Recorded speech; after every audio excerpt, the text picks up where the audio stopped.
Hi, welcome back to Tets Books. Today I'm going to do my weekly wrap-up. This week I read 3 books, or listened to 1 and read 2, and I'll go over those now. The first book that I read was Jimena by Amy Kaufman and Jay Kristoff. This is the second book in the Illuminae series. I really enjoyed this one. I enjoyed the first one quite a bit. It is a science fiction, probably YA novel, although I didn't find it not for adult. This takes place in space. Illuminae starts where a planet is attacked by a corporation because they are considered an illegal mining company, and the survivors of that attack go to spaceships. And so in the first book you deal with one set of characters. In this book you deal with another set of characters with some of the other characters brought into it as well. This book I think I've gone over before, but it's written in like a report. So it's they're talking about everything that happened in the past. So you have a narrative of a camera footage, you have text messages, you have a computer's take of what's going on, and then you have some kind of court recordings and things like that. So I found it really good. I don't want to go too much into this book because it is the second in this series, but this is really good. I was really captured by the things going on in this book, and I felt like it was very good at giving suspense. The characters in here, there is like a love interest, but it's not too overblown, just like in the other book, and so it wasn't a distraction. But I thought it was really great, and I'm looking forward to reading the third book, which is already out. It's called Obsidio. So that was Jimena, I think. The next book I read was Nevermore: The Trials of Morgan Crow by Jessica Townsend. This book is also another YA novel. It is a fantasy about a young girl who was born at a time which made her be considered cursed. So anything that went on while she was alive was considered her fault, and she would have to write apology letters and things like that. So her life changes quite a bit, and she goes to kind of a different world. This was so engrossing and really a good story. It is, of course, like the first in probably several books that will be written about this young lady. I like that there was a female lead in this, and I thought her friends and the people that she dealt with were very well described, very unique. I really enjoyed this book quite a bit. Now, I also had the audiobook of this book. So after I read the book, I wanted to see how the audiobook was, just so I could, if I needed to recommend it to anybody, I could.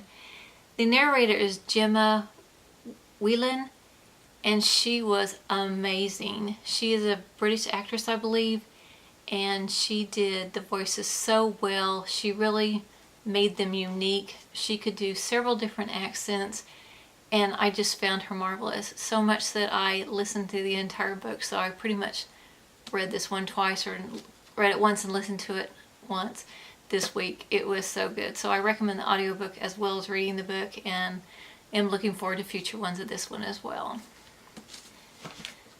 The last book is one that I listened to on Audible. It was The End of the Affair by Graham Greene. It was my first book that I've ever listened to or heard or read from Graham Greene. I didn't know really what to think because it is about somebody describing the end of an affair, but it was really so much more than that. I'd heard that Graham Greene was really considered one of the best literary writers of the 20th century, and so I was intrigued to see why. But his writing was so engrossing, and you really got caught up in the emotions of this book. It is told by a man named Morris, who takes us first to 1946, around after World War II. And it's been 2 years since his affair with a woman named Sarah has ended. He is very much still in love with her. She's the one that decided to end it. He is going through those kind of lost emotions where he loves her and hates her all at the same time, because basically she broke his heart and he really felt like she was the love of his life. Sarah is also a pretty complex character, and you learn more about her through his eyes and through other avenues within the book. She is a married woman, and she is one that is loyal to everyone that she loves, and that kind of causes so much turmoil between the two people. Her husband is a very complex character too, and you see him also through Morse's eyes, but he isn't too hard on him, I would say. He lets you see both sides of this character. So you deal with the loss and the separation that the couple is going through, and what the married couple is going through, and then the people that know them. But there's also an underlying theme of this, of religion, and is there a God or is there not a God, and why do people believe in God, which I felt was very unusual for this book. Although afterwards I read something about Graham Greene where he was a Catholic due to his marriage to his wife, but he also struggled with, was there really a God? And so the book really explores that and goes into quite a bit about that, and you really think about how people put faith in something or can't put faith in something. And so that part of the book was really well done, I thought, as well as the rest of the story. So I really recommend that book, but I'm going to give you one disclaimer. The book was an audiobook, as I said, and it was narrated by Colin Firth.